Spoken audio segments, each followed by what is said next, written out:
Mandala Chakra. Augmentica.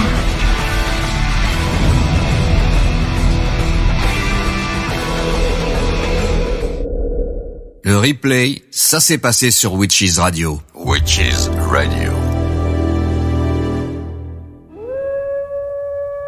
Bienvenue dans l'univers de Mandala. Eh bien le bonsoir mes amis de Witches Radio, j'espère que vous allez bien, que vous passez une agréable soirée. Quant à nous, on est ensemble jusqu'à 23h au rendez-vous du vendredi soir, donc dans Godmantica. Alors, quelques bonnes nouvelles à partager avec vous. Tout d'abord, donc, une information qui concerne le coven Witches Channel. Vous vous rappelez de ce coven qui portait donc le nom, le coven Witches Channel a été rebaptisé donc justement avec le nom du coven d'Arcadie. Alors il y a une bonne raison à ça, vous en doutez. D'abord, c'est l'occasion de rendre un petit hommage à l'ancienne radio Arcadie qui portait le même nom, mais c'est surtout donc parce que cette application donc du coven Witches Channel avait été construite donc sur le site même, enfin le domaine même plutôt, donc de l'ancien site de Radio Arcadie. Au fait, c'était là, je sais pas si vous vous souvenez, donc à l'époque de Radio Arcadie, il y avait une communauté qu'on appelait justement le Coven d'Arcadie qui était relié donc au site. Donc quand on était sur le site internet de la radio, on avait accès également donc à une communauté qui comprenait pratiquement tout ce qu'il y a actuellement donc dans l'application du Coven. Et puis par après, puisque Arcadie n'existe plus, j'ai transformé donc l'ancienne communauté. D'abord, je l'ai mis aux oubliettes, donc elle est allée en stand-by pendant quelques années, et puis je l'ai ressuscitée donc sous forme d'application et qui portait donc le nom du Coven Witches Channel. Le problème, c'est que cette application, donc comme j'avais changé de nom, j'avais plus accès à tous les paramètres donc de la communauté, parce qu'il y avait des paramètres qui fonctionnaient donc que sur les anciens liens d'Arcadie, et le fait de la renommer, tout c'est pas forcément renommé donc dans la base de données, et donc une partie n'était plus accessible.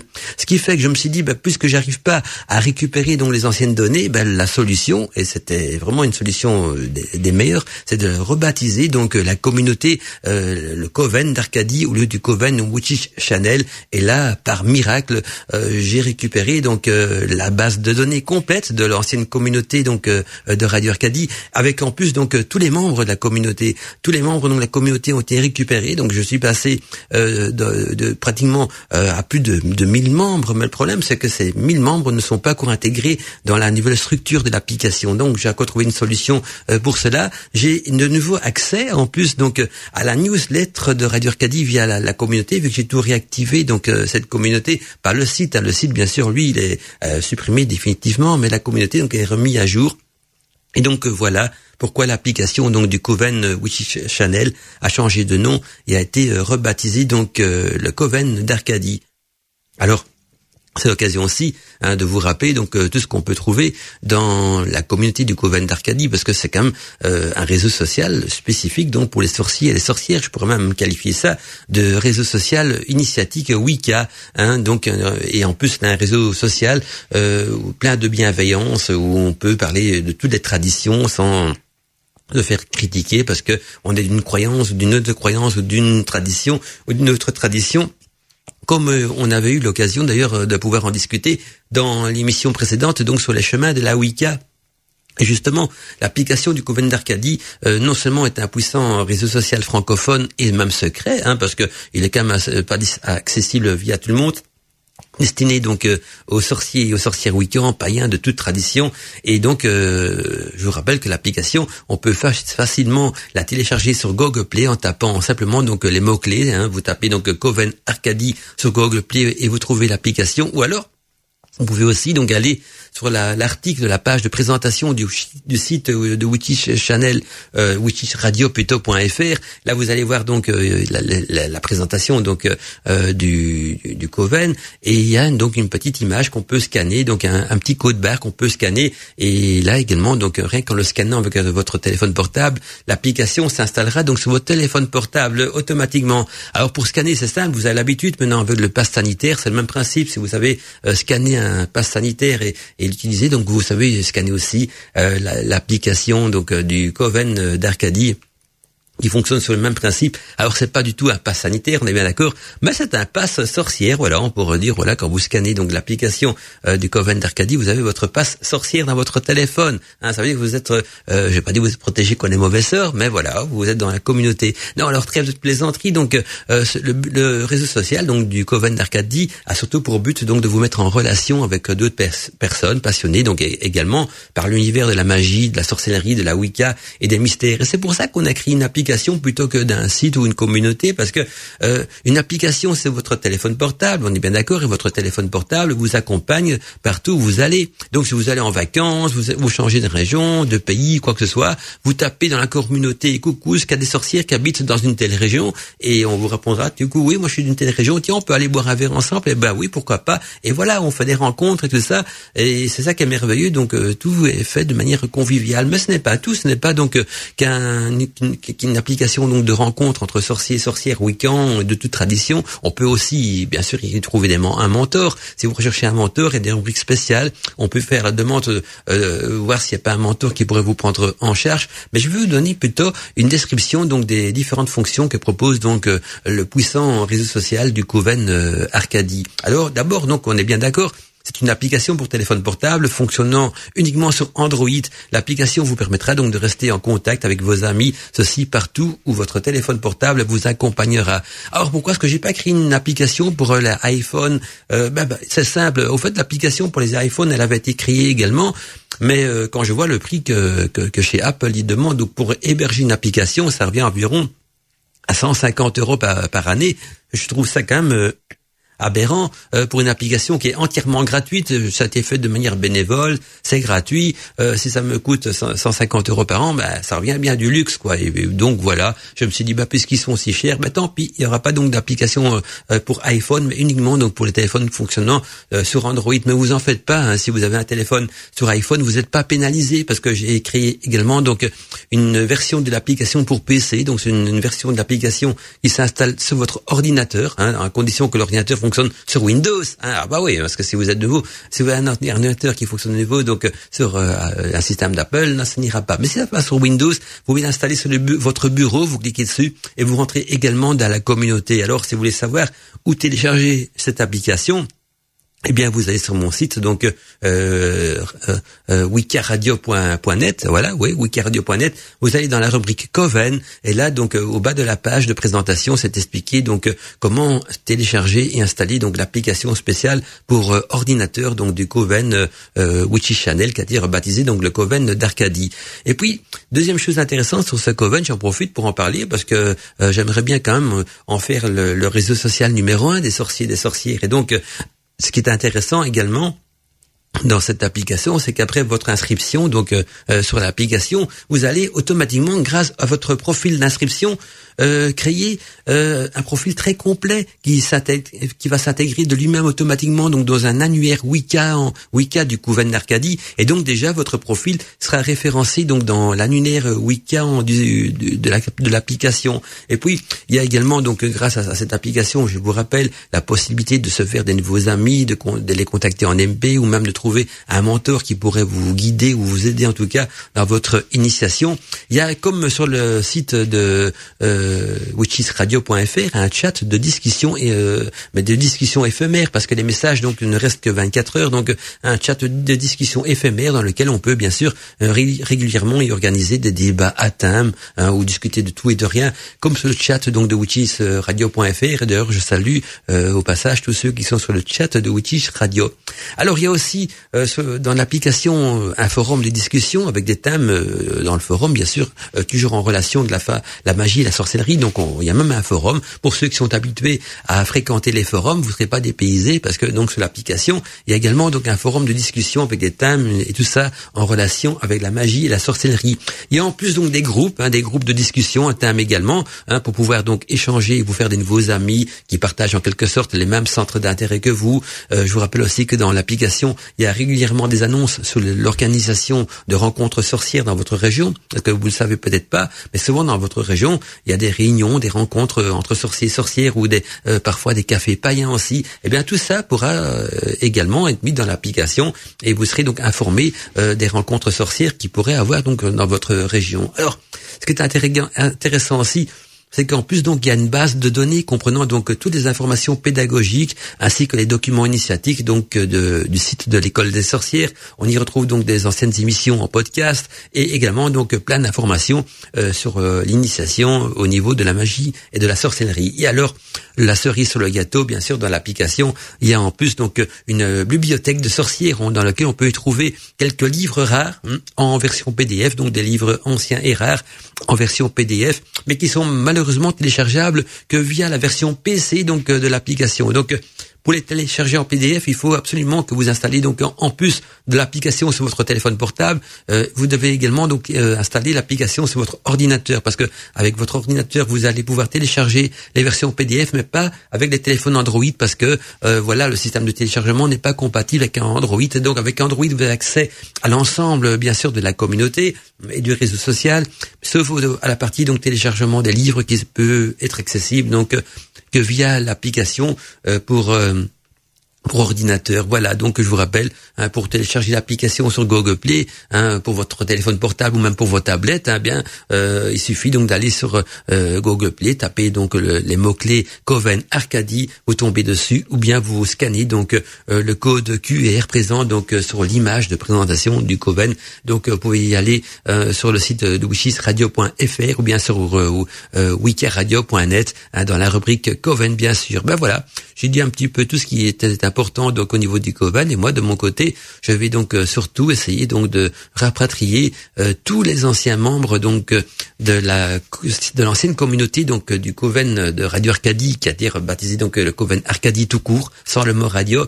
Et grâce à ça, j'ai même pu réenvoyer donc une newsletter à tous les anciens membres. Donc, si vous étiez un ancien membre de l'ancien Coven de Radio Arcadie, vous avez sûrement reçu dans votre boîte mail une newsletter qui vous explique un petit peu comment ça se passe au niveau de la communauté. Vous pouvez également remettre votre profil à jour simplement en téléchargeant l'application. Et si les anciens membres donc du Coven de Radio Arcadie mettent le profil à jour, ils seront bien sûr automatiquement après la mise à jour enregistrés donc dans la nouvelle base de données, et donc présent aussi donc sur l'application, la nouvelle application donc du Coven Arcadie. Voilà, c'est très technique tout ça, mais il fallait quand même vous donner une petite explication, parce que c'est quand même le réseau social donc des sorcières, ça n'existe nulle part ailleurs. Il y en avait, je sais qu'il y en avait un avant, un anglais qui existait, je sais pas si ça existe encore ou pas, mais là tout était en anglais. C'était aussi une sorte de réseau social pour sorcières. Ici, l'avantage de celui-ci donc c'est qu'il est bien sûr francophone, donc si vous ne maîtrisez pas l'anglais, vous n'êtes pas perdu, parce que tout est en français, donc dedans, de A à Z. Alors, je vois qu'il y a déjà des messages qui arrivent sur ma boîte mail. Il y a Patricia qui me dit bonsoir Mandela, encore une belle soirée en ta compagnie après une belle journée ensoleillée, nous dit Patricia. Petite bougie et encens sont prêtes comme chaque vendredi soir. Gros bisous à mes amis de Godmantica. Bisous à toi, Patricia. Gros bisous à toi aussi, dit. Alors, c'est vrai que c'est bien de le rappeler, Patricia, que Godmantica, ça s'écoute bien sûr dans la pénombre. On allume une petite bougie, on y met donc une baguette d'encens aussi pour dégager des effluves magiques, et voilà, on est dans l'ambiance de Godmantica que vous nous écoutez donc sur notre application pour téléphone portable ou via donc le site internet donc de witchesradio.fr. Un autre message qui nous vient de Doud Jacker également, qui nous dit bonsoir mon doux Mandala, fidèle au rendez-vous de Godmantica, je profite donc des derniers lives, des derniers lives pour écouter l'émission sur la pénombre à la lueur d'une bougie et des fleuves donc d'encens au son vibrant de ta chaleureuse voix qui nous parlait donc des livres secrets et maudits. C'est vrai que ce sera le thème de ce soir. Bisous enchantés et bonne émission à tous les witch de la radio. Merci à toi Doud Jacker. C'est vrai que je rappelle, comme le signal de Doud Jacker, que Godmantica, l'émission Godmantica s'arrêtera donc à la fin de l'année, donc fin du mois de décembre, parce que j'en ai fait tout le tour, au niveau sujet, tout ça en 11 ans, et puis je me dis il est temps de passer à autre chose, parce que voilà, les monologues c'est bien, mais c'est quand même plus gai, donc les émissions à plusieurs, et donc ça sera remplacé bien sûr donc par les débats libre antenne qui eux ne changent pas, bien au contraire, ils vont s'enrichir avec plein de nouveaux sujets qui n'ont encore jamais été traités donc en radio, et également donc vous allez retrouver de manière régulière donc chaque mois aussi l'émission de la nuit des magiciens, où tous les magiciens se retrouvent ensemble pour discuter justement de magie, de sorcellerie, et aussi donc d'actualité, du mystère et de l'insolite. suite. Voilà donc cette émission qui a commencé en plein été, et qui va pour se poursuivre, se faufiner, se modeler donc tout au cours donc de la saison.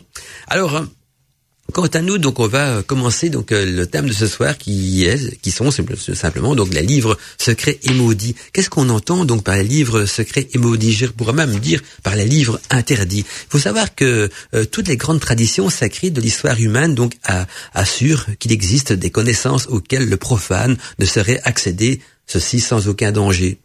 Donc voilà, si vous ce sont des traditions, des connaissances, même que si vous voulez y accéder, vous vous mettez en danger. Et ces traditions sacrées donc sont réservées à l'initié, et il en serait même donc qui font l'objet d'ouvrages maudits et secrets qui ne doivent donc sous aucun prétexte tomber entre n'importe quelle main. Ce sont ces fameux donc livres maudits. Donc on va traiter ce soir dans l'émission.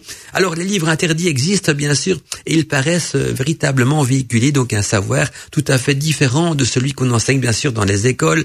D'autres mondes terrifiants ou curieux se dessinent donc à travers les quelques éléments d'information auxquels il nous est donné d'accéder, et des univers aussi parfois périlleux, bien que souvent ou même tellement différents d'une autre qu'ils ne sauraient donc s'intégrer dans notre structure de connaissances actuelle.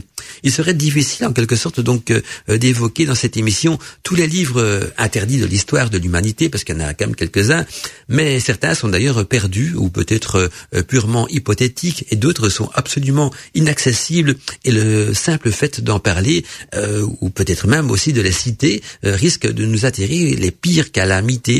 Et nous examinerons donc seulement quelques-uns de ces livres à la réputation célèbre dans le cadre de l'émission Godmantica de ce soir. Le replay, ça s'est passé sur Witches Radio. Witches Radio. Godmantica en podcast. Je vous rappelle également que si ce soir vous avez envie de me contacter, vous savez me joindre via donc les adresses mail de la radio, c'est-à-dire via l'adresse personnalisée, donc mandala@witchesradio.fr, donc mandala@witchesradio.fr, ou via également donc mon adresse perso, c'est-à-dire sur Mandala, c'est facile à retenir, mandala@wikiradio.net. Donc si vous voulez me contacter aussi, donc sur mon adresse perso, mandala@wikiradio.net. Or bien sûr, si vous posez des questions ou quoi que ce soit, ou partagez des informations, c'est que ça comme dans le thème de l'émission de ce soir, donc je vous rappelle les livres maudits et interdits, et toutes les questions ou toutes les réflexions seront bien sûr les bienvenues donc sur les adresses mail et partagées donc en live sur l'antenne de Witches Radio. Alors on va commencer par le tout premier livre qu'on pourrait qualifier donc de livre maudit, surtout à notre époque où les livres sont très vite catalogués comme livres de magie noire. Et il s'agit donc bien sûr du Grand et du Petit Albert,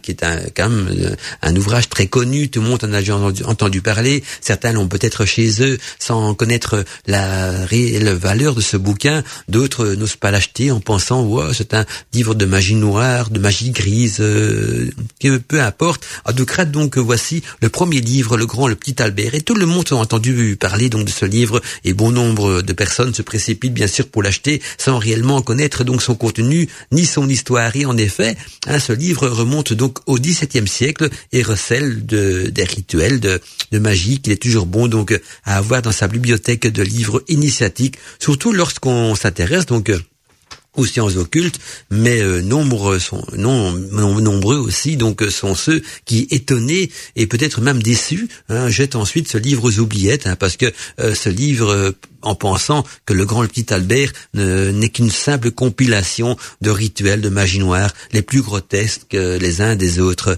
Alors détrompez-vous, ce livre est quand même une mine d'informations pour qui sait donc les décrypter et lire entre les lignes.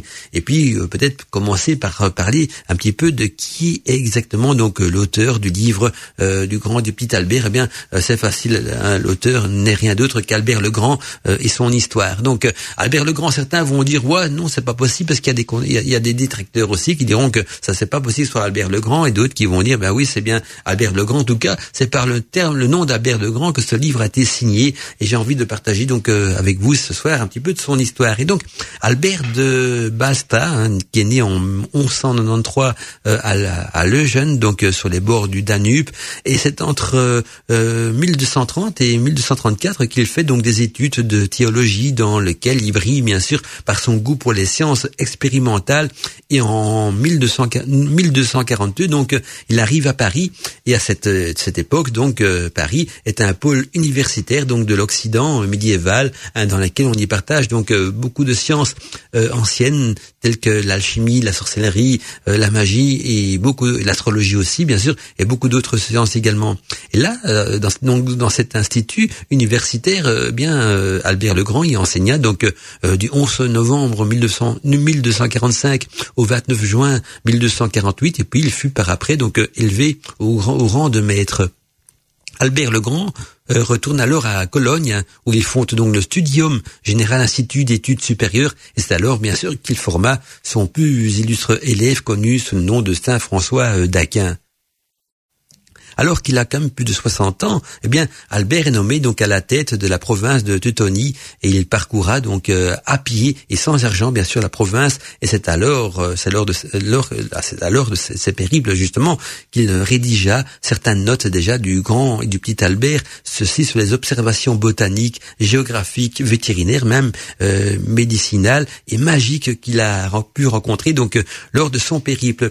Et on insinua clairement plus tard qu'Albert le Grand fabrique donc de la fausse monnaie grâce à des procédés dits alchimiques. Et puis Albert le Grand, c'est aussi une légende, parce que sa légende nous a tout d'abord été fournie donc par Albert le Grand en personne, qui lorsqu'il raconte donc qu'il a eu de nombreuses fois invoqué donc l'univers afin d'obtenir donc des capacités intellectuelles pour pouvoir justement poursuivre ses études sur la magie et l'occultisme. Et une nuit donc en 1229, il vit donc l'apparition d'un ange dans un rêve qui lui aurait donc donné une capacité de mémoire et une habilité rhétorique jusqu'alors inespérée. On prétend même qu'Albert le Grand aurait donc après 30 années de travail réussi à construire donc un automate vivant composé donc de métaux forgés sur des constellations planétaires précises. Cet automate aurait été donc capable de répondre à des questions et même de mener à bien donc divers tâches. Cet automate donc n'aurait peut-être pas survécu justement à la jalousie de saint Thomas d'Aquin qui l'aurait donc ensuite détruit. Et le philosophe Albert le Grand dit en plusieurs endroits donc de ses livres que toute science de magie est bonne et de soi-même, mais que c'est-à-dire qu'il n'y a pas de magie noire, toute science de magie est bonne de soi-même, mais que son opération est bonne ou mauvaise suivant donc la fin à laquelle on dirige donc et l'usage que l'on en fait. C'est pour ça qu'on dit souvent que la magie n'a pas de couleur. Tout dépend surtout donc de l'usage qu'on en fera. D'où l'on conclut donc deux choses à travers les écrits donc d'Albert le Grand. Premièrement, c'est que la magie n'est ni bonne ni mauvaise puisque par sa connaissance on peut donc éviter le mal et faire le bien. La seconde, c'est que en effet donc en magie donc justifie les moyens et donc que souvent donc une science occulte n'est pas à prouver que parce qu'elle ne tend pas au bien ou à la vertu, ce qui fait que toutes sortes donc de sciences peuvent devenir bonnes ou même mauvaises, et je mettrai le terme bonne ou mauvaise entre guillemets, comme on le voit d'ailleurs dans la magie qui est, suivant ce que l'on dit, une bonne connaissance, lorsque on s'en sert donc pour connaître les choses naturelles, comme Albert le Grand justement l'a appris d'après divers auteurs qu'il a pu lire tout au long donc de son parcours initiatique. Retrouvez tout l'univers de Godmantica en podcast sur wicaradio.net.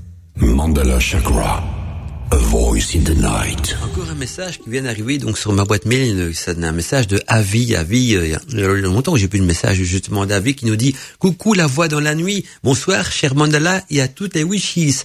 Alors le futur vendredi soir en live sans ta voix, ce sera du Calvados transformé en jus de pomme et sans tarte tatin, donc nous dit donc et avis moins d'étoiles brillantes en direct, mince tant pis, j'allumerai donc une bougie en prenant une verveine. Alors on n'en fait pas, Yavi, donc oui, Godmantica s'arrête, mais pas donc les débats libre antenne, ni la nuit des magiciens. Donc voilà, il y aura chaque début du mois l'émission de la nuit des magiciens, chaque fin du mois donc les débats libre antenne avec la même équipe. Et puis peut-être que je me tâte également pour une nouvelle émission, donc une émission qui prendra naissance, qui sera bien sûr plus une émission de magie, mais plutôt une émission musicale dans laquelle je vous ferai découvrir donc des artistes, des morceaux inédits en relation évidemment avec l'univers de la Wicca, des sorcières et le paganisme, donc des morceaux de musique. J'ai des pépites, j'ai découvert des pépites en album et tout ça, et puis de temps en temps aussi l'occasion de vous faire découvrir un artiste, un chanteur ou même tout le mythe qui tourne autour d'un chanteur. Voilà, donc ça sera une émission un peu plus musicale, un petit peu d'ailleurs comme il y a déjà à RTL avec Georges Lanque quand il fait donc ses émissions du soir, sa beach party, compagnie. Ici, ça sera plutôt bien sûr un style de musique plus branché witchish, on est bien d'accord. Donc je me tâte, je suis pas encore sûr à 100% pour ça. Je regarde un petit peu, donc j'ai suffisamment de disques pour faire la saison complète avec donc des musiques inédites à vous faire découvrir, avec l'histoire qui tourne autour de ces albums là aussi, des chanteurs et tout ce qui va avec. Donc voilà, je ne vous donne même pas le nom de l'émission parce que sinon on risque de me le piquer, hein, mais sinon évite, on n'oublie pas qu'il y a bien sûr toujours les débats libre antenne avec l'équipe des débats libre antenne qui comprend Steph de Nat, Yaros et moi-même, plus les invités surprises qui viendront dans l'émission débattre avec nous. Et également donc la nuit des magiciens avec la même équipe et l'intervention donc en plus donc des auditeurs en direct dans cette émission. Donc voilà, tu vois que l'aventure continue bien sûr, Evie.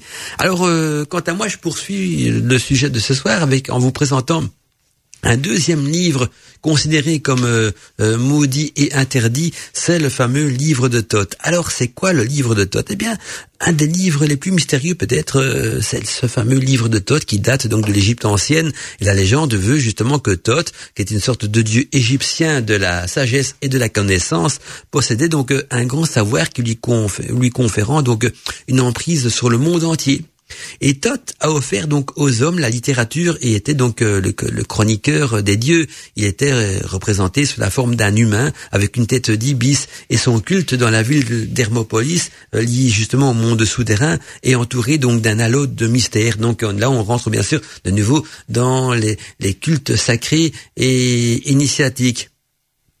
Et je dirais même les cultes à mystère, hein. Donc tous les cultes souterrains. Et là, on est dans un culte en rapport, bien sûr, avec le dieu Thoth. Et donc, pour en revenir au livre de Thoth, qui est d'ailleurs pour la première fois mentionné dans le papyrus de Turin, où est décrit justement une sorte de un complot entre un pharaon à l'aide de la magie, et tous les participants ont donc été exécutés, et le livre maudit qui enseignait donc l'acte illégal a bien sûr quant à lui été brûlé. Et puis plus tard le livre en possession donc de Khanetousaet, le fils de Ramsès II, fait de nouveau son apparition. Il était, paraît-il, possible grâce à ces textes contenus dans le livre de regarder le soleil sans cligner des yeux, d'exercer un pouvoir sur les mers, la terre et les étoiles, de découvrir les secrets du langage des animaux, de ressusciter encore en plus également donc les morts, et d'agir bien sûr à distance sur d'autres personnes ou sur des événements. Et ce livre était considéré donc comme beaucoup trop dangereux. Il fut donc à nouveau brûlé. Et puis, plus tard, vers 300 avant notre ère, Thoth fait une nouvelle apparition. Donc, le fameux livre de Thoth qui fait une nouvelle apparition, il est mis en relation, bien souvent d'ailleurs, avec Hermès Trismégiste, le fondateur de l'alchimie. Et à cette époque, chaque mage d'Alexandrie affirmait donc posséder le livre de Thoth. Et ces vantardises se terminaient bien souvent tristement, car ces mages donc qui se vantaient de posséder le livre de Thoth sont tous morts à la suite donc d'étranges accidents. Et le livre de Thoth a continué bien sûr à être diffusé en étant mentionné donc dans les textes et dans les fragments isolés. Et puis au Moyen Âge donc et sous l'Inquisition, ceux qui propageaient donc des manuscrits mystérieux étaient également donc impitoyablement brûlés, et le savoir mais le savoir fait à chaque fois surface. Donc vous voyez que même pendant l'Inquisition, ils n'ont pas su arriver au bout de la destruction donc du livre de Thoth. Et puis, au XVe siècle, une légende raconte qu'une société secrète diffusait donc un abrégé du livre de Thoth sous forme de cartes dites de tarot.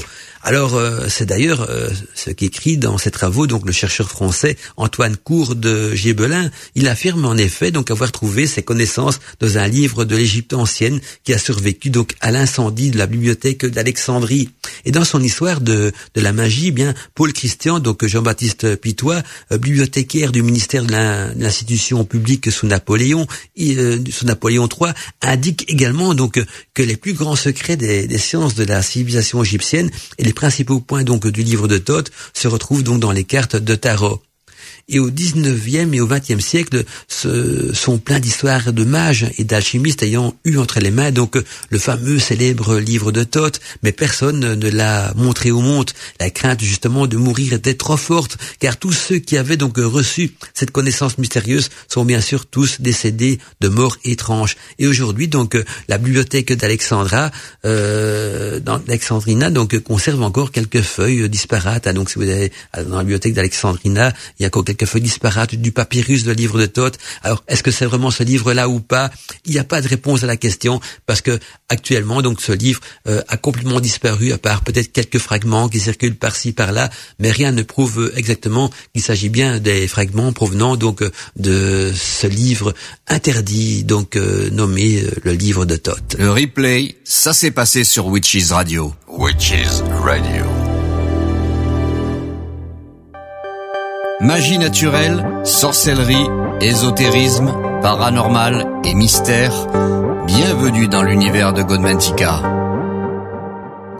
Un autre manuscrit considéré également comme une sorte de livre maudit, c'est le célèbre manuscrit de Voynich. Alors ça va faire plaisir à Steph de Nat, qui a aussi passé un petit peu de temps à étudier ce bouquin, ce livre fantastique et très mystérieux, donc le manuscrit de Voynich. Alors, on ne connaît ni l'auteur ni l'origine du manuscrit de Voynich, ni nul cryptographe n'a encore donc réussi à déchiffrer un seul mot, ni d'ailleurs une seule lettre de son texte. On ne sait même pas en quelle langue il a été écrit, et depuis donc 5 siècles, le manuscrit de Voynich garde donc son secret.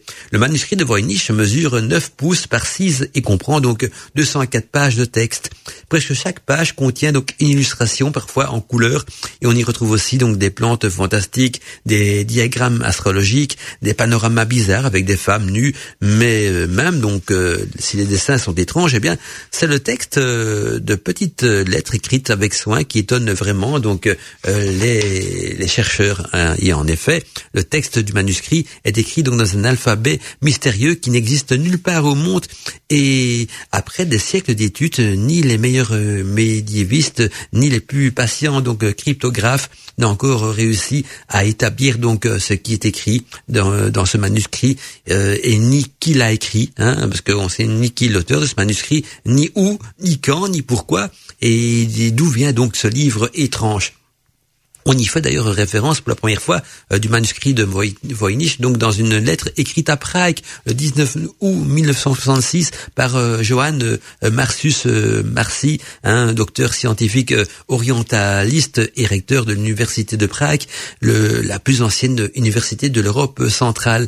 Et Marci avait donc obtenu le manuscrit d'un ami médecin, c'est-à-dire de Rudolf II, l'empereur du Saint-Empire, et ce Habsbourg, donc collectionneur de tableaux, passionné aussi de sciences, avait fondé donc un jardin botanique et construit un observatoire pour Tycho Brahe et Johann Kepler, et avait donc aussi acquis une impressionnante collection de livres rares, donc le célèbre manuscrit de Voynich, pour lequel il avait donc payé 600 ducats à l'époque. On ne sait pas si Marci avait tenté donc de déchiffrer le manuscrit ou pas, mais septentagenaire, donc voyant la mort venir, il avait donc commencé à distribuer donc sa bibliothèque personnelle à ses amis. Il réserve d'ailleurs le manuscrit pour le jésuite Arnasaius Kepler à Rome, donc qui avait été son professeur dans sa lettre à Kichter. Donc il se dit convaincu que le manuscrit pourrait être lu donc par personne d'autre que lui. Et donc le père de Kircher est en effet donc un bon choix. Son intérêt pour les hiéroglyphes et autres sujets archéologiques était bien sûr connu à l'époque, mais il semble qu'il ait pas tenté de déchiffrer le texte, parce que 3 siècles plus tard passent, durant laquelle le manuscrit tombe complètement à nouveau donc dans l'oubli. Et puis en 1912, là c'est Wilfried M. Voynich, donc collectionneur de livres anciens. C'est d'ailleurs à cause de lui que le manuscrit a pris le nom de manuscrit de Voynich, parce que c'est en 1112 que Wilfried M. Voynich, collectionneur de livres anciens, découvre justement le manuscrit dans la bibliothèque de la villa Mondragor. Alors pas Mondragor, mais Mondragor. Donc des noms pareils, ça s'invente pas. Hein. Peut-être que c'est une villa dans laquelle il pousse des mandragores, je ne sais pas. Un nom étrange, je vous le cache pas. Et donc et il découvre ce manuscrit dans cette fameuse villa Mondragor d'un collègue jésuite près de Rome, et Voynich l'achète donc et le ramène en Amérique, et il en fait donc parvenir des copies à des spécialistes linguistes, paléographes, même médiévistes et même astronomes et botanistes aussi, parce qu'on y trouve des dessins de plantes, tout ça dans ce manuscrit. Et là, le manuscrit résiste toujours à toutes les tentatives donc de déchiffrement. Et puis en 1919, Wilfried Voynich donc demande de l'aide à William R. Neubohl, un spécialiste grec, du latin et d'autres langues anciennes. Et pendant donc encore 6 ans, Neubohl s'acclame donc et s'acharne à décrypter ce bouquin. Et puis il meurt convaincu, comme d'ailleurs l'empereur Rudolf II, que l'auteur est Roger Bacon. Hein, ce dernier est le scientifique le plus étrange du Moyen Âge, d'ailleurs qui a écrit de nombreux ouvrages tels que des ouvrages d'alchimie. Et ce moine anglais donc du XIIIe siècle, théologien et savant précurseur de la science expérimentale. Et en fait, donc, ce personnage est tellement extraordinaire que les spécialistes lui accordent donc la paternité de tous les manuscrits intéressants et mystérieux. Donc, on connaît pas les auteurs. Donc, voilà, d'office, si on connaît pas l'auteur, on dira, c'est lui qui l'a écrit. Donc, c'est ce fameux moine anglais et savant Roger Bacon. Et donc bien avant Vinci, donc Bacon avait eu donc la prémonition des voitures sans chevaux, hein, des bateaux à moteur, les machines volantes, hein, des avions, il s'agit là sûrement aussi, etc. Donc et on lui attribue même l'invention de la poudre à canon. Mais les dernières recherches montrent que le manuscrit a été écrit donc vers 1500, 2 siècles donc après la mort de Bacon, mais c'est peut-être aussi une copie d'un texte de Bacon qui a été retranscrit par après, on ne sait pas. En tout cas, si l'auteur de ce manuscrit reste inconnu, le texte demeure aussi, quant à lui, une véritable sirène pour les cryptographes, parce que, et puisqu'on ne peut pas le lire, on peut pas lire le texte bien, il faut donc se tourner vers les dessins qui eux sont quand même un peu plus explicites. Et donc la majorité de ces dessins représentent donc des plantes, ou leur partie en tout cas, et sur les 400 dessins botaniques, seules 16 plantes ont été identifiées, et encore on n'est même pas certain. Et donc étrangement, certains dessins ressemblent donc à des sections minuscules d'organismes végétaux, comme si l'auteur les avait observés à travers une sorte de microscope, lequel n'a pas été inventé avant, je vous le rappelle, donc le XVIe siècle plutôt, voilà.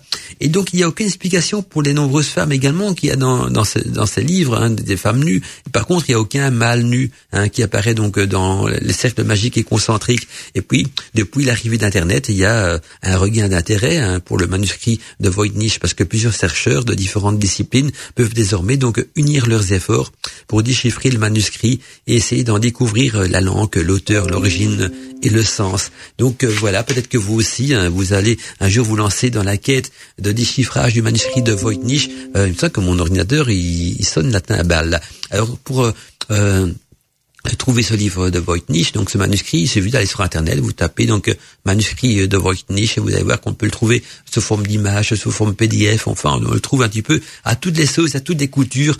Et je sais que notre ami Seb de Nat avait déjà fait quelques chroniques, hein, souvenez-vous, hein, la chronique du mystère et de l'insolite, il avait consacré une chronique complète au manuscrit de Voynich, et je pense qu'un jour on pourra en rediscuter donc ensemble dans une de nos émissions. Eh bien, quant à nous, on va passer au livre suivant. Je vous dis pas encore le nom, je vous garde la surprise, parce que c'est également un livre qui a fait couler, excusez-moi de l'expression, mais beaucoup d'encre, et on en revient d'ici quelques instants, après une 12 parenthèses donc de publicité et de musique surtout. Sorciers et sorcières, bienvenue dans Godmantica.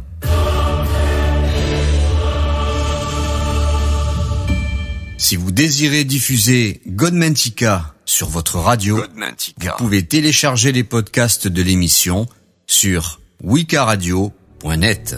Eh bien, le livre suivant, donc que je vais vous présenter en tant que livre maudit et interdit, c'est le célèbre Necronomicon. Alors, le Necronomicon a également fait couler beaucoup d'encre parce que certains diront, oui, c'est une pure invention donc de l'écrivain Lovecraft, qui le mentionne donc régulièrement dans chacun de ses ouvrages. Il n'y a aucun ouvrage dans les romans et dans les histoires donc de Lovecraft qui sont des histoires d'horreur et fantastiques également. À chaque fois, dans chacun de ses livres, il mentionne le Necronomicon. Alors, certains diront oui, c'est une invention de Lovecraft, et d'autres ont poussé quand même l'étude plus loin et diront que non, parce que d'abord on retrouve des traces du Necronomicon bien avant donc la littérature de Lovecraft, et puis il paraît également que le père de Lovecraft était un haut dignitaire et un haut placé donc dans la franc-maçon initiatique. Il possédait donc son père un coffre-fort renfermant donc des documents très anciens, très précieux en relation avec la magie également, des sciences occultes, et également donc une copie du célèbre Necronomicon. Et donc Lovecraft, à la mort de son père, a eu accès donc à l'héritage et également donc à ce coffre-fort, et il reçut donc tous les manuscrits de magie, ainsi qu'un exemplaire donc manuscrit du Necronomicon. Alors justement ce sont ces écrits de magie qui l'incita et qui le forgea sa personnalité d'écrivain, parce que c'est ce qui lui donna envie d'écrire ses nouvelles, les nouvelles de Lovecraft. Et donc il le disait même lui-même que dans toutes ces nouvelles qui étaient romancées, qui étaient des histoires au départ, il y cachait des secrets de magie qu'il avait trouvés donc dans ces fameux parchemins, ces papiers qu'il a retrouvés dans le coffre de son père, hérité de son père. Et donc voilà, c'est ça qui est étonnant. C'est pour ça, je pense aussi, que la littérature et les nouvelles Lovecraft sont si populaires et ont tant d'adeptes, parce que à travers des histoires fantastiques, il y cache aussi des vérités magiques, donc des rituels ou des connaissances magiques qui sont quant à elles bien réelles. Et en faisant mention du Necronomicon, c'est qu'il a sûrement eu accès donc à cette fameuse copie que beaucoup signalent. Mais le Necronomicon avait également donc fait son apparition longtemps, il paraît, donc enfin longtemps, en tout cas quelques années, si pas quelques siècles, avant donc la littérature donc du célèbre écrivain Lovecraft. Alors, on en revient donc quant à nous au livre du Necronomicon, le livre du Necronomicon qui commence donc avec une étrange sentence venant de son mystérieux auteur donc du livre. Et la sentence nous dit ceci: ceci, le témoignage de tout que j'ai vu, de tout ce que j'ai appris. Je dois noter ce que je peux à propos donc des horreurs qui hantent le monde extérieur. Et si je ne parviens pas à achever ma tâche, servez-vous donc de ce que vous trouverez dans ce livre pour découvrir justement le reste, car le temps est compté et l'humanité ne sait pas quelles calamités sont sur le point de s'abattre sur elle. Voilà donc cette mystérieuse sentence donc écrite par l'auteur du Necronomicon et qui se trouve donc au début du livre. Que les dieux vous accordent de mourir avant que les grands anciens règnent à nouveau sur la terre. Encore une phrase bien étrange qui apparaît donc dans ce livre, c'est que le Dieu vous accorde de mourir. Les dieux, il parle des dieux au pluriel, bien sûr, vous accorde de mourir avant que les grands anciens règnent à nouveau sur la terre. Et donc, après avoir partagé ces étranges sentences de l'auteur qu'on retrouve dans ces sentences dans ce livre, le Necronomicon, donc il faut savoir que le Necronomicon, originellement nommé donc Kitab al-Azif, le livre du musicien, aurait été écrit donc par le poète Abdul al-Zaret donc à Damas vers 730, et al-Azif fait référence aussi au bruit des insectes nocturnes évoquant donc les cris des djinns. Et dans les années 1970, Simon, donc un évêque orthodoxe grec, aurait donc rapporté des États-Unis une traduction plutôt du Necronomicon datant du 9e siècle, et lança donc ensuite la première édition du Necronomicon qui sera donc tirée en 666 exemplaires. Encore un chiffre qui s'invente pas, donc 666 exemplaires, reliés bien sûr en cuir et constitués donc de divers textes magiques incluant en plus donc la mythologie sumérienne. Et dans le Necronomicon, donc, on y retrouve aussi les enseignements suivants, comme par exemple le livre des sorts du Necronomicon, un grimoire donc pour pratiquer les sciences occultes. Il y a aussi les portes du Necronomicon, un document qui permet donc d'en savoir davantage sur les origines des différents rituels décrits dans le Necronomicon et sur les précautions justement à prendre pour les pratiquer. Et puis il y a en plus donc un cahier d'illustration en couleur qui accompagne donc les écrits du Necronomicon. Et si la publication du Necronomicon donc donc écrit en 730 par l'arabe dément, donc Abdul al-Zaret, n'a été entrepris que très récemment, c'est sans aucun doute parce que justement tous les contacts avec ce livre sont souvent terminés de manière aussi tragique au cours des âges. Vous voyez, souvent quand on rentre en contact avec un de ces livres maudits, c'est peut-être même pour ça qu'on les a qualifiés donc de maudits, ça se termine toujours de manière tragique. Et de nombreuses personnes, donc parmi lesquelles on trouve l'élément Charles Dexter Ward, de Providence, donc et Rhode Island, sont devenues folles ou ont simplement disparu après la lecture du Necronomicon. Ainsi donc ce livre a-t-il été banni et interdit dans la plupart des pays du monde. En tout cas, ce livre, le Necronomicon, il a une histoire que je vais donc partager aussi ce soir avec vous. Et donc je vous rappelle que le titre original du Necronomicon est Al-Azif. Azif, donc, est le nom que les Arabes donnaient donc au bruit émis par les insectes qu'on entend la nuit et qui est censé donc être similaire à un hurlement de démons. Ce livre donc a été écrit par Abdul al-Zaret, donc poète dément de Sanaa, capitale du Yémen, qui vécut donc sous le règne des califes Omsered aux alentours donc de 700 après Jésus-Christ. Il visita donc les ruines de Babylone, les souterrains secrets de Memphis, vécut 10 ans dans la cité sans nom, située donc au cœur même d'Anna, au désert donc pourpre comme il nous le narre dans le Necronomicon, et enfin donc à la légendaire Irem, la ville aux 1000 piliers. Et vers la fin de sa vie, al-Zaret s'établit donc à Damas où il écrivit donc le Necronomicon. Sa mort en 738 après Jésus-Christ a donné lieu à bien des récits horribles et même à des récits parfois contradictoires selon lesquels donc justement Ibn al-Azikan, biographe donc du XIIe siècle, il fut donc dévoré. Donc ce fameux auteur du Necronomicon, il nous raconte qu'il fut dévoré en plein jour par un monstre invisible devant une foule de spectateurs terrifiés. Donc voilà comment a terminé donc l'auteur du Necronomicon. Et l'Al-Azif a été traduit donc en grec par Théodore Philétas de Constantinople, donc en 950 sous le titre de Necronomicon, c'est-à-dire le côte des morts. Necronomicon, donc traduit littéralement, veut dire le côte des morts.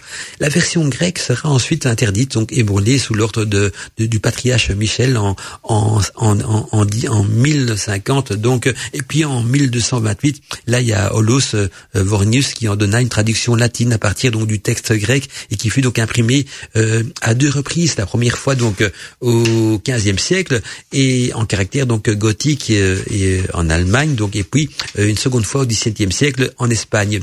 Et peu après, donc, la traduction de Vornius, le pape Grégoire IX interdit donc, quant à lui, l'œuvre dans ses 2 versions, grecque et latine. Et à cette époque, donc, la version originale en arabe du livre était déjà perdue, même si des témoignages révèlent qu'une copie aurait donc circulé à cette époque. Donc, et donc, la tradition grecque imprimé donc en Italie entre cette traduction grecque qui a été imprimée en Italie entre, si mes souvenirs sont bons, 1500-1550, a été donc signalée pour la dernière fois donc en 1692 lors de la destruction donc de la bibliothèque d'un citoyen de Salem.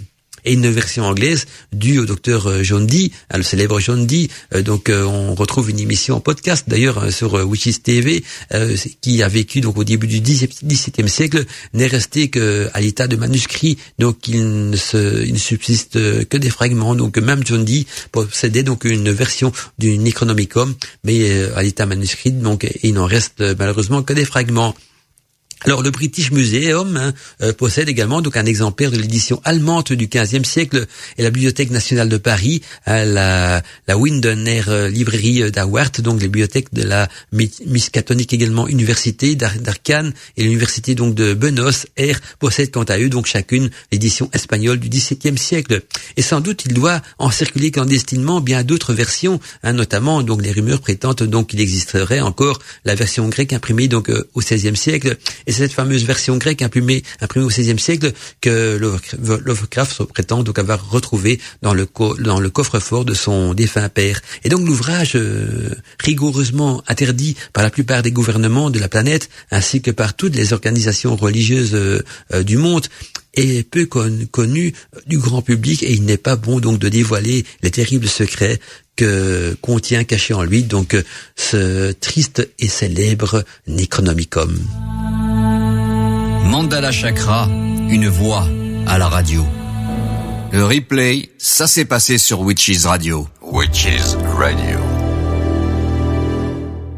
On poursuit quant à nous donc notre étude sur les livres maudits avec un autre livre qui porte le nom de la Sténoganographie. Donc la Sténoganographie et son auteur n'est rien d'autre que l'abbé Tritam.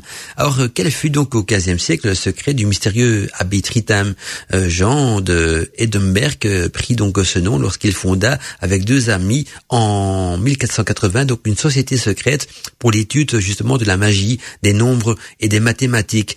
Il écrivit donc une œuvre étrange qui fut donc détruite par le feu sous l'ordre justement de l'électeur Philippe, le comte Plantin Philippe II. Et ce mystérieux ouvrage donc porte le nom de Stéganographie. Il n'en a jamais été conservé un exemplaire complet de la Stéganographie de Tritam. Et pour cause, bien voici comment en parle justement son auteur lui-même. L'auteur nous dit « Je peux vous assurer que cette œuvre par laquelle donc j'enseigne nombre de secrets, de mystères peu connus semblera donc à tous encore plus aux ignorants donc contenir des choses surhumaines, incroyables et admirables, attendu qu'auparavant donc personne n'en a jamais écrit ou parlé avant moi, nous dit-il. Le premier livre contient donc et montre plus de 100 façons d'écrire secrètement et sans aucune suspicion tout ce que l'on voudra et dans n'importe quelle langue connue sans que l'on puisse donc en soupçonner la teneur. Et dans le second livre, nous dit toujours Tritam, je traiterai donc des choses encore plus merveilleuses qui s'apparentent donc à certains moyens grâce auxquels je puis d'une façon sûre imposer donc ma volonté à quiconque saisira le sens de ma science.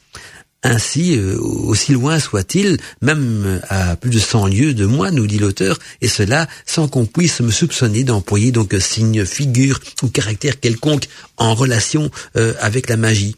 Et donc l'abbé Tritam, on se posait la question pendant tout un temps, a-t-il inventé donc la radio et perfectionné donc le système au point de le rendre indétectable? Il est peu probable qu'il s'agisse donc de la transmission d'ondes telles que nous les connaissons aujourd'hui, mais son secret donc dispose quand même d'un champ d'application autrement plus vaste. Tritam semble donc avoir fait une découverte formidable permettant donc de transmettre des informations sans qu'elles puissent être décelées. Mais aussi, en plus donc d'agir à distance, d'influencer, de mouvoir la matière de très loin et de résoudre même des énigmes, de connaître ce qui est secret, etc. C'est du moins en tout cas ce qu'il prétend dans sa préface donc du livre. Et si cela n'avait été qu'un vulgaire délire, alors pourquoi aurait-on détruit justement le livre, Pourquoi des fragments qui purent donc en être recopiés et pourtant difficilement utilisables furent-ils également frappés de l'interdiction par l'Église donc jusqu'en 1909. Donc jusqu'en 1909, l'Église ne voulait absolument pas que ce livre soit publié. Il était tout simplement interdit et frappé donc d'interdiction. Et beaucoup plus tard, donc au XVIIe siècle, le père de Brunn signale donc que l'utilisation de certains de secrets de Tritam comporte la nécessité d'un appareillage. Et donc le premier livre de la Stéganographie donc contient plus de 100 façons d'écrire secrètement, sans aucune suspicion, et ce dans n'importe quelle langue connue. Et le second livre de la Stéganographie traite donc quant à lui de la façon d'imposer sa volonté à quelqu'un, même à distance, sans que l'on soupçonne donc l'auteur et sans que le sujet donc ne divulgue le secret.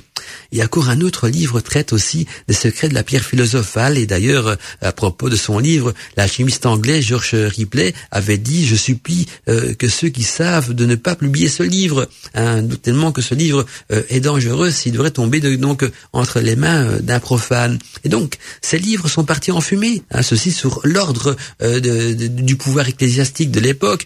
Mais il existe encore un manuscrit fragmentaire donc qui couvre environ 3/8, c'est pas grand-chose bien sûr, 3/8 de l'ensemble du manuscrit complet.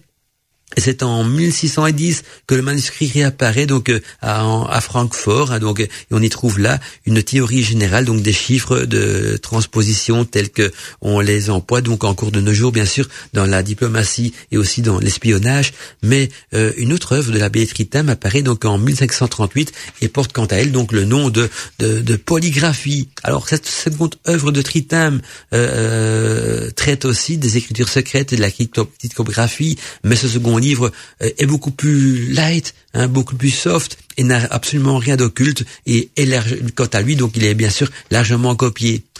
Alors, Tritam voyait quand même le monde avec des yeux neufs. Il était donc à l'avant-garde sur beaucoup de choses et ses livres renfermaient bien sûr des secrets à ne pas mettre entre les mains de tout le monde. Il est peut-être bon aussi d'ailleurs que ce fameux livre de la stécanographie a disparu donc à tout jamais parce que des livres maudits, des livres qui pourraient peut-être détruire ou en tout cas faire souffrir l'humanité ou donner des pouvoirs qui devraient être interdits aux hommes, eh bien ces livres-là ont disparu, même si parfois on ignore la source de leur contenu. Il y a peut-être des choses qu'il faut peut-être mieux pas laisser entre les mains de l'humanité quand on voit déjà avec le peu de science que l'humanité possède tous les ravages qu'elle peut faire. Magie naturelle, sorcellerie, ésotérisme, paranormal, mystère. Bienvenue dans l'univers de Mandala Chakra. Il est 22h32, vous êtes bien sûr sur Witches Radio, en étant live dans Godmantica et on y traite donc des livres maudits et interdits. On poursuit quant à nous donc notre recherche, notre farfouille dans ces vieilles bibliothèques et voici donc un autre livre qualifié de livre maudit et interdit et s'intitule donc Les Stances de Dzyan. Donc les Stances de Dzyan, c'est-à-dire D-Z-Y-A-N. Le livre de Dzyan donc est un texte très ancien, originaire du Tibet. Ce livre fait partie donc d'un ensemble beaucoup plus vaste qu'est le Kyuté. Alors, le Kyuté, vous allez voir, c'est quelque chose de très complexe et de très mystique. En tout cas, Dzyan ou Dzyan, on peut le prononcer comme on veut. Moi, je vais le prononcer plutôt Dzyan, ça me parle beaucoup plus.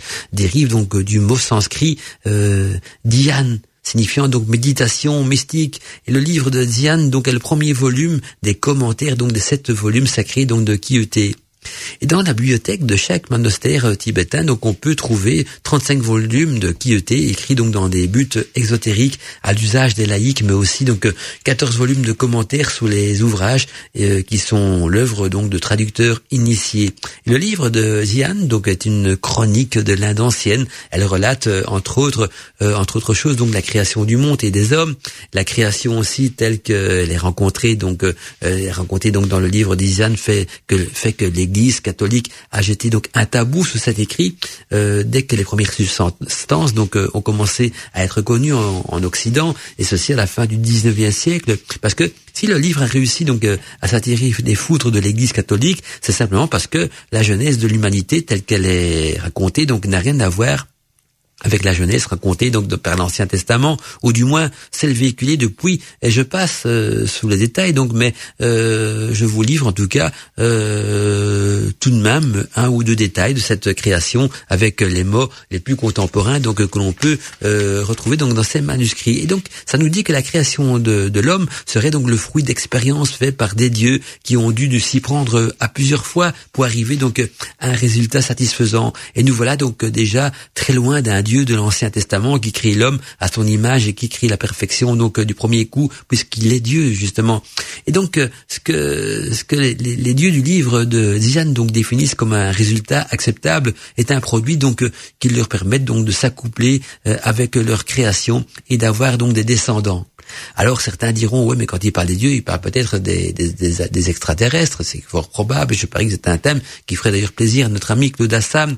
Et donc voilà, parfois extraterrestres et religion se rejoignent en tout cas au niveau de ce manuscrit. Alors bien sûr, je vais pas du tout dénigrer l'Ancien Testament qui avec la création de l'homme qui est une version beaucoup plus contemporaine sur notre territoire et qui est connue de tous et que j'apprécie aussi comme écrit. Mais ici donc on a il faut le dire, une autre version donc qui nous vient du Tibet.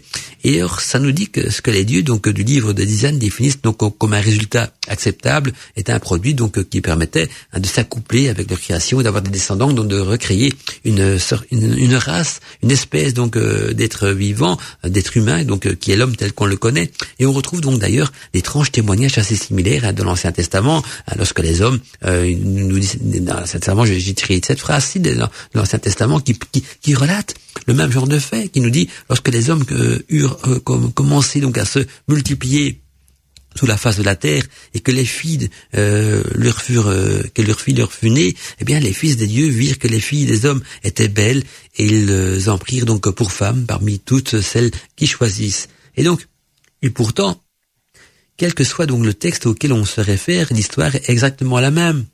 La seule petite différence peut-être ne réside que dans l'histoire de la création même, à proprement parler, mais dans les termes employés, donc que ce soit dans la Bible de l'Ancien Testament ou dans ce livre tibétain donc de Dian, là où l'Ancien Testament parle de Fils de Dieu, eh bien le livre de Dian parle de Dieu tout court. Là où l'Ancien Testament parle des jours de la création, le livre de Dian parle quant à lui des roues de la création, etc.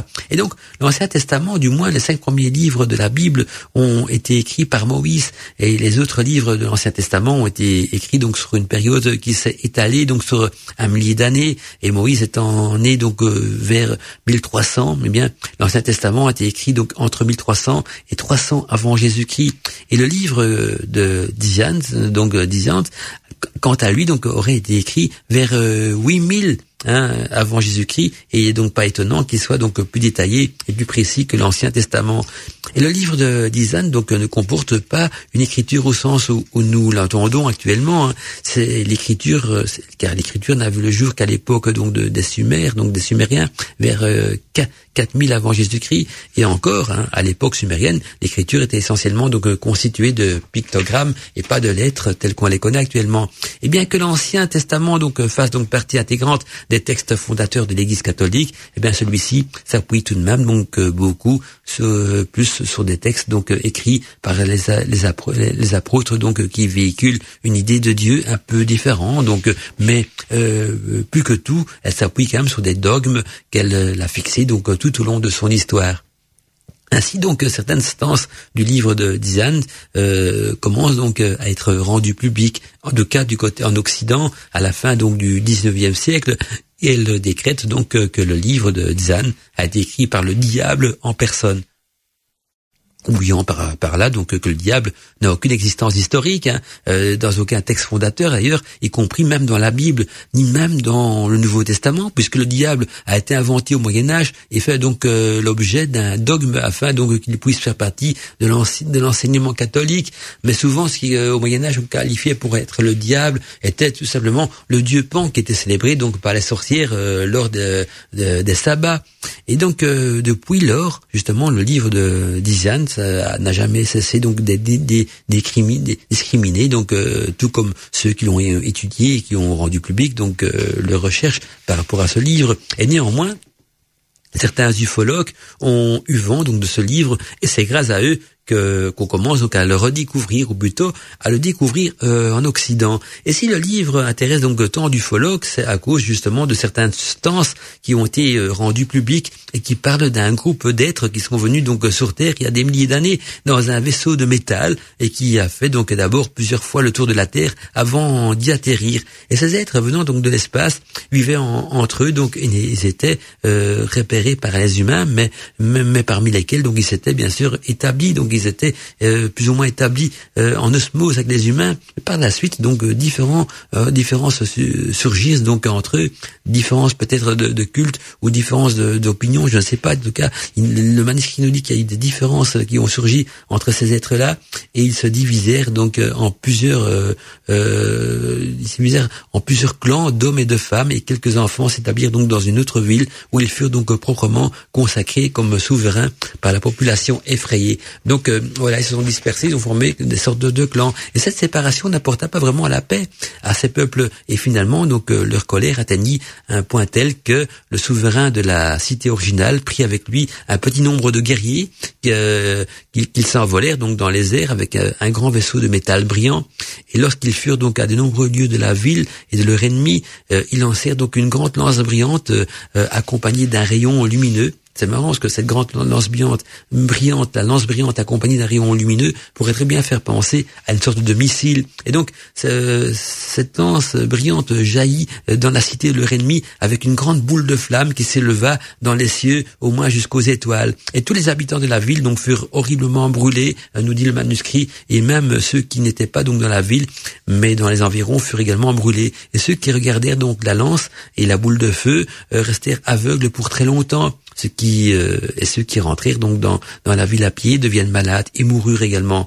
Même la poussière de la ville était donc empoisonnée, ainsi que la rivière qui la traversait. Et là, les hommes n'osèrent pas s'approcher de la ville, et petit à petit, donc celle-ci tomba donc en poussière et fut donc oubliée par les hommes. Et quand le chef vit ce qu'il avait fait à son propre peuple, il se retira donc dans son palais et refusa de voir qui que ce soit. Il recueillit donc ensuite autour de lui ces guerriers qui restaient donc, et ainsi que leurs femmes et leurs enfants, et ils les entrèrent donc tous dans le vaisseau spatial qui s'élevèrent donc un par un dans le ciel et s'envolaient et ne revenirent plus jamais sur la Terre. Alors, les ufologues voient par ce récit une tentative d'un groupe d'extraterrestres d'établir donc une colonie sur Terre dans le passé, et des dieux ou des extraterrestres, on n'en sait pas trop. Mais en tout cas, ou extraterrestres pris pour des dieux, peut-être même aussi. En tout cas, à chacun de se faire sa propre opinion là-dessus. De là, n'empêche que ce manuscrit a le bonheur ou le malheur d'exister. Donc les stances de Diane, ou Diane, on le dit comme veut. Moi, je dis les stances de Diane, un manuscrit donc faisant partie également de la référence des livres maudits et interdits. Allez, 12 soirées, donc quand même à l'écoute de Godmantica, vous avez remarqué que dans la seconde tranche horaire, je vous ai programmé une ambiance celtique, une ambiance un petit peu mystique aussi, c'est du côté celtique mystique avec Aline de Minorgue. Si vous désirez diffuser Godmantica sur votre radio, vous pouvez télécharger les podcasts de l'émission sur wikaradio.net. Un autre livre qualifié de maudit et d'interdit par certains porte le nom étrange aussi de les enseignements sexuels de la tigresse blanche. Donc retenez bien ce nom, les enseignements sexuels de la tigresse blanche. Une tigresse blanche est une femme qui met donc en œuvre des pratiques sexuelles et spirituelles pour garder donc sa beauté, sa jeunesse et réaliser aussi donc son potentiel féminin. Les secrets des initiés tigresses blanches ne se sont pas éteints. Ils sont révélés donc ici pour la première fois en Occident sous la direction donc de Madame Lin, la matriarche d'une distinguée donc lignage de tigresses blanches qui vit encore à Taïwan d'ailleurs, et Ashi Lai a eu donc le privilège d'étudier ces pratiques et en plus de les exposer donc pour qu'elles soient à jamais préservées. Et la majeure partie donc des textes taoïstes relatifs donc à l'alchimie, à la méditation et à la sexualité s'adressent donc à des pratiquants masculins, tandis que l'enseignement de la tigresse blanche présente des traditions qui s'adressent plutôt aux femmes, traditions issues donc d'une longue descendance de courtisanes donc et d'initiés taoïstes. Les traductions des enseignements qui se trouvent donc dans un manuel très rare de la tigresse blanche, donc la tigresse blanche datant de 300 ans avant Jésus-Christ, expliquent les techniques d'absorption de l'énergie sexuelle masculine, d'intensification des organes, de la restauration de la beauté, de la recréation de l'énergie sexuelle juvénile et de l'énergification donc des organes sexuels. En tout cas, les enseignements sexuels de la tigresse blanche aboutissent à l'affirmation, affirmant donc du Qing, le Qing qui est l'énergie sexuelle, et du Qi, énergie vitale, également du Shen, la conscience, les trois trésors donc du taoïsme. Un livre également initiatique qui nous dit qu'il faut pas mettre entre les mains de tout le monde donc les enseignements secrets de la tigresse blanche.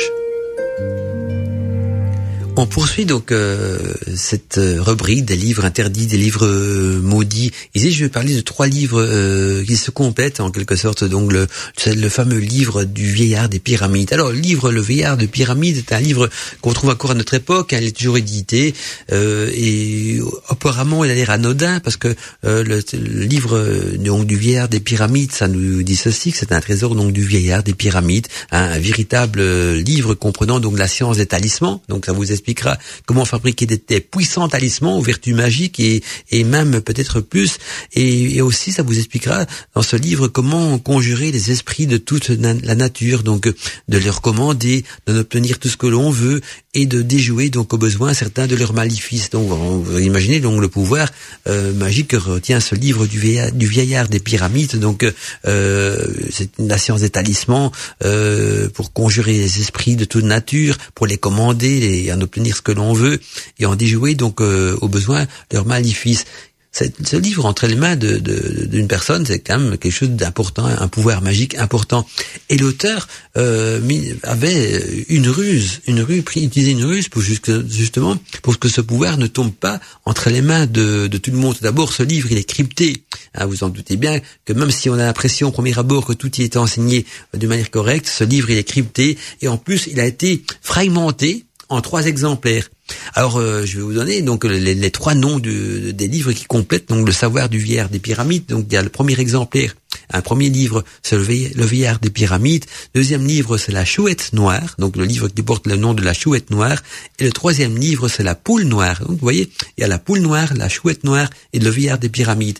Et il faut avoir les 3 livres pour pouvoir trouver la clé qui va vous permettre donc de décrypter les secrets de cette puissante magie qui est cachée, dissimulée donc dans ces 3 livres.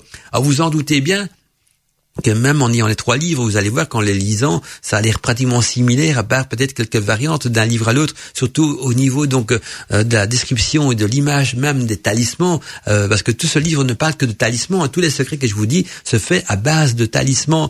Et donc, sans les 3 livres, la clé est perdue. Et même avec les 3 livres, la clé n'est pas évident à trouver, parce que jusqu'à présent, personne n'a encore déchiffré et décrypté donc la clé de ces 3 livres. Donc, si vous les lisez de manière littérale, ce sont des livres qui parlent de magie, qui ont l'air fantastiques, mais la clé même pour pouvoir pénétrer le secret et utiliser donc la magie de ces talismans, quant à elle est cryptée dans ses bouquins, et les anciens, les auteurs et dans les sociétés secrètes plutôt, on vous enseigne que pour pouvoir décrypter correctement ce bouquin, c'est le vieillard des pyramides qui est la pièce maîtresse principale, suivi donc de la chouette noire et de la poule noire. Eh bien, il faut avoir les 3 livres et après donc être un initié pour en trouver la clé et pour pouvoir décrypter le sens même secret de cette fabrication des talismans, pour pouvoir par la suite reproduire les mêmes talismans et obtenir donc les secrets de magie décrits dans le livre. Mais voilà, donc je voulais terminer un petit peu l'émission avec ce fameux vieillard des pyramides, qui est un livre donc facilement trouvable, ainsi que celui qui le complète, donc de la chouette noire et de la poule noire. Mais les secrets, quant à lui, sont cachés dans ce livre et ne seront jamais divulgués que pour ceux et celles qui vous trouveront donc la clé du livre. J'avais envie de parler aussi d'un autre livre qui s'appelle l'Excalibur. L'Excalibur, qui est un livre qui rend fou, c'est-à-dire que tous ceux qui ont feuilleté ces livres sont devenus fous. L'Excalibur est un livre qui n'est pas sur terre, il voyage en mer. Donc il y a un bateau avec une personne richissime qui le conduit et qui possède ce livre dans un coffre-fort. Et parfois donc certains initiés ont accès à ce livre, peuvent le consulter. Donc le livre de l'Excalibur, on ignore ce qu'il contient, mais tous ceux qui ont eu l'occasion donc de consulter ce bouquin ont sombré donc également dans la folie. J'aurais pu vous en parler, mais il y a tellement de choses à dire sur ce livre-là que le temps malheureusement ne nous le permet pas. Donc je vous passe encore une petite musique et après on se retrouve donc pour le petit mot de la fin et le générique donc de Code Mantica. Mandala Chakra, une voix à la radio.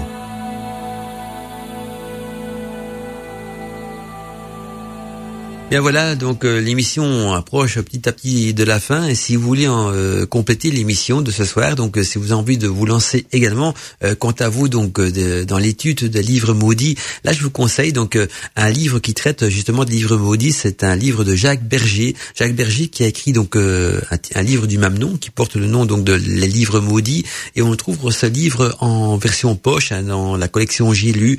Si vous achetez donc le J'ai lu, l'aventure mystérieuse, on peut le trouver facilement en occasion donc sur eBay, donc dans la collection J'ai lu l'aventure mystérieuse.